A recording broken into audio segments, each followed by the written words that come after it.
Perkenalkan, saya Ika Rusnani, saya dari Prodi Bimbingan dan Konseling. NPM saya 220401010025. Di sini saya akan menjelaskan tentang logika dasar dan perannya di berbagai bidang. Di sini logika memiliki peranan yang sangat penting dalam berbagai bidang seperti filsafat, matematika, bahasa, penelitian, dan juga di dalam pendidikan. Dan saya di sini akan menjelaskan tentang peranan logika tersebut beserta contohnya dalam masing-masing bidang itu. Yang pertama, di sini saya akan menjelaskan tentang peranan dalam filsafat. Logika berperan bagi filsafat untuk membantu dalam merumuskan dan menilai suatu argumen serta mengidentifikasi kesalahan dalam berpikir. Dan filsuf juga menggunakan logika untuk mencapai kesimpulan yang valid dan rasional.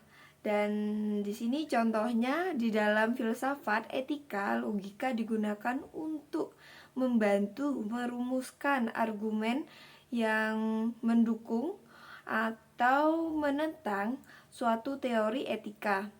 Misalnya logika digunakan untuk membuktikan atau membantah argumen tentang hak asasi manusia. Dan di sini yang kedua, di dalam matematika, peranan logika bagi matematika untuk membuktikan teorema, mengembangkan bukti matematis dan menjaga konsistensi dalam struktur matematis. Contohnya di dalam aljabar, logika digunakan untuk membuktikan teorema dasar seperti hukum distribusi atau hukum asosiatif. Dan logika juga digunakan dalam pembuktian matematika seperti pembuktian teorema Pythagoras. Dan di sini yang ketiga, bahasa. Peranan logika bagi bahasa ini untuk membantu di dalam analisis kalimat, identifikasi argumen yang valid, dan penafsiran makna yang tepat. Misalnya contohnya di dalam analisis bahasa, logika digunakan untuk mengidentifikasi sebuah struktur argumen dan menyusun kalimat yang benar secara gramatikal. Misalnya logika membantu dalam memahami perbedaan antara kalimat yang benar dan kalimat yang tidak benar.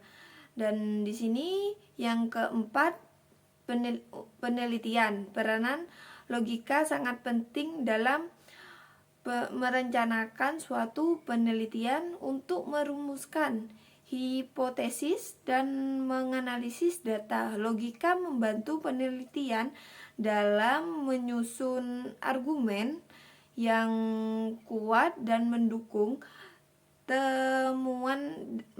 temuan mereka. Contohnya di dalam penelitian ilmiah, logika digunakan untuk memeriksa kolerasi antara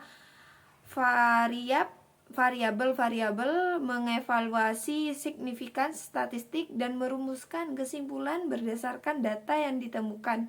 Dan yang terakhir di sini peranan pendidikan. Peranan logika untuk pendidikan adalah untuk mengembangkan pemikiran kritis siswa, analisis informasi, dan kemampuan keargumentasi. Ini juga membantu siswa menjadi pembelajar yang lebih baik. Contohnya di kelas, guru menggunakan logika untuk mengajarkan siswa merumuskan argumen yang kuat, menganalisis teks, dan memahami prinsip-prinsip dasar ilmiah. Dan siswa juga menggunakan logika dalam memecahkan masalah matematika dan ilmiah. Dan di sini sudah saya jelaskan beberapa bidang tersebut. Terima kasih. Dadah.